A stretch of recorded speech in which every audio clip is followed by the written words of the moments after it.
Selamat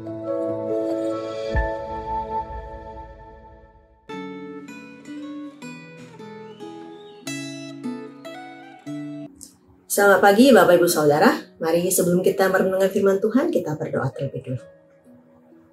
Tuhan, sekali lagi kami mengucap syukur kepadamu. Terima kasih atas hari baru yang kembali Kau berikan kepada setiap kami. Dan terima kasih untuk kesempatan kembali merenungkan firman-Mu. Dan kembali kami memohon Allah Roh Kudus yang berbicara ke dalam hati setiap kami. Kami rindu kami bukan hanya mengerti. Kami rindu kami boleh menghidupi firman-Mu untuk kemuliaan nama-Mu. Tuhan yang tolong setiap kami. Kami menyerahkan perenungan firman-Mu hanya dalam nama Kristus Yesus. Amin. Bapak Ibu Saudara, perenungan firman Tuhan pada pagi hari ini diambil dari Galatia 4 ayat 21 sampai 31. Mohon Bapak Ibu Saudara boleh membacakannya terlebih dahulu untuk boleh lebih memahami perenungan firman Tuhan ini. Nah, Bapak Ibu Saudara, surat Paulus kepada jemaat Galatia itu cenderung umumnya itu terkait dengan masalah nomisme, yaitu suatu paham yang meyakini bahwa dengan taat melakukan seluruh hukum Taurat, seseorang itu bisa menjadi layak untuk mendapatkan penebusan dan keselamatan dari Tuhan. Nah, jemaat Galatia memiliki kecenderungan nomisme yang tinggi ini karena pengaruh dari orang-orang Kristen Yahudi. Bahwa orang-orang yang sudah menerima penebusan Kristus itu masih harus melakukan seluruh hukum Taurat untuk boleh dilayakkan menerima keselamatan yang dari Tuhan. Nah, khususnya di pasal 2 ayat 15-21, Paulus itu sebelumnya sudah pernah menegaskan bahwa tidak ada seorang pun yang dibenarkan karena melakukan hukum Taurat, tetapi hanya oleh karena iman dalam Kristus Yesus. Dan Paulus juga terus memperingatkan jemaat Galatia akan kecenderungan nomisme ini yang bisa membuat mereka itu menjalani hidup mereka itu bahkan menjadi secara legalistik, yang sesungguhnya mengikat mereka kembali ke dalam ikatan atau boleh dikatakan ke dalam perbudakan hukum Taurat yang tidak akan pernah bisa mereka hidupi karena mereka sepenuhnya, kita semua sepenuhnya adalah manusia berdosa. Dan bahwa keselamatan yang mereka terima dalam Kristus Yesus itu adalah faktor pembenaran yang dianugerahkan Allah semata. Karena Allah telah mengikat perjanjian dengan Abraham melalui keturunannya yang dilahirkan oleh istri resminya, yaitu Sarah. Dan keturunan Abraham yang dari Sarah ini adalah Yesus Kristus. Karena Paulus memakai cerita Sarah dan Hagar ini untuk mengingatkan kembali kepada jemaat Galatia bahwa mereka itu adalah keturunan Abraham yang telah menerima perjanjian dalam Tuhan, oleh Tuhan. Bapak Ibu Saudara, orang Kristen di zaman ini baik sadar ataupun tidak juga masih banyak yang menganut nomisme. Merasa diri layak di hadapan Tuhan karena telah menjalani hidup yang baik, telah berusaha menjalani perintah Tuhan dalam hidupnya. Dalam hal menjalani hidup yang seturut dengan firman Tuhan, kita perlu hati-hati dengan motif dalam diri. Tuhan memang menuntut agar umatnya menghidupi firman-Nya dalam hidup sehari-hari. Tapi itu tidak berarti bahwa dengan menghidupi firman Tuhan, kita lantas menjadi lebih baik. Kita lantas menjadi lebih layak di hadapan Tuhan. Tidak.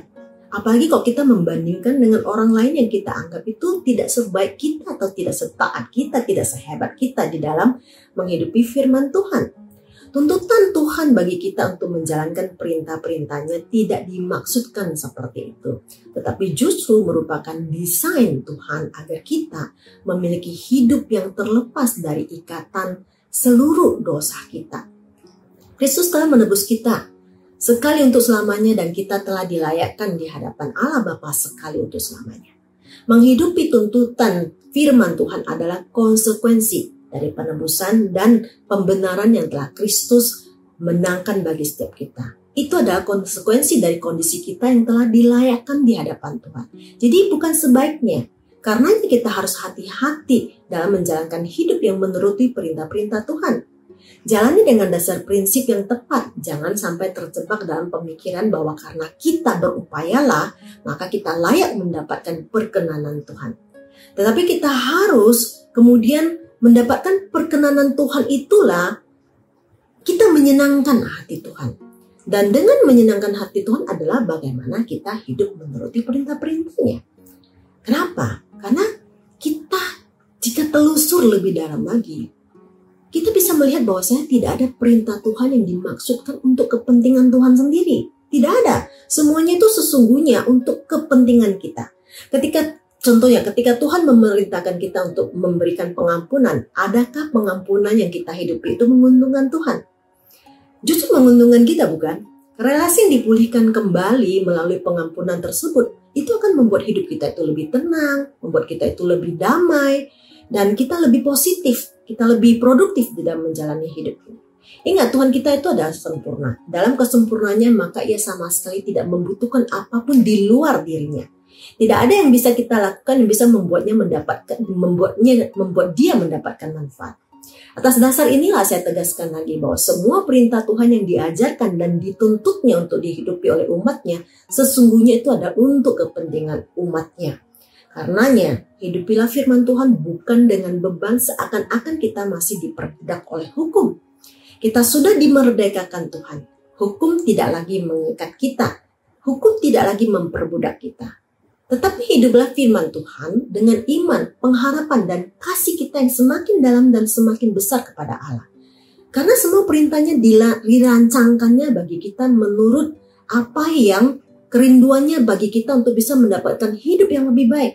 Jadi kita jangan hidup seperti hamba yang takut kepada tuannya karena sang tuan memiliki seluruh kendali atas hidupnya. Sehingga ia tidak ada pilihan lain selain taat kepada Tuhannya, tidak. Tetapi hiduplah sebagai anak yang ingin menyenangkan bapaknya. Karena bapaknya telah memberikan anak itu hidup. Dan bapak yang senantiasa mengupayakan hidup yang baik bagi si anak. Dengan menuntun anaknya menjalani hidupnya seturut dengan prinsip dan tindakan yang ditetapkan bapaknya bagi anaknya untuk menuju kepada kehidupan yang lebih baik. Kita adalah anak, kita bukan budak.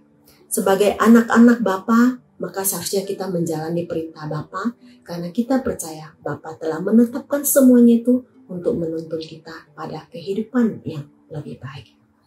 Jadilah anak, bukan budak. Kiranya Tuhan menolong setiap kita. Mari kita berdoa.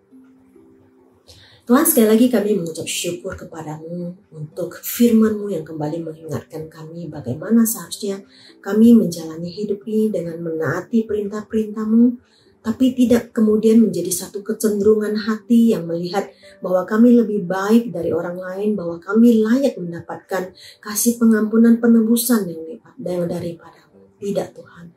Biarlah firman-Mu pada pagi hari ini mengingatkan kembali kepada kami bahwa semata-mata itu semua karena anugerah-Mu, dan ketika Engkau menuntut kami untuk boleh menjalani perintah-perintah-Mu, itu juga semata-mata untuk kebaikan kami, bagaimana kami boleh memiliki kehidupan yang baik di bumi ini, bagi diri kami, bagi sesama kami, untuk kemuliaan nama-Mu, untuk boleh memberitakan kerajaan surga-Mu.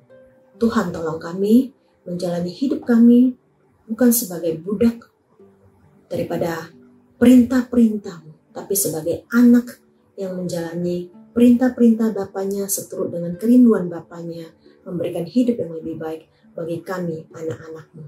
Terima kasih Allah Bapa, terima kasih Allah Roh Kudus, terima kasih Yesus Kristus yang telah memberikan satu kehidupan yang baik di bumi ini maupun di bumi yang akan datang.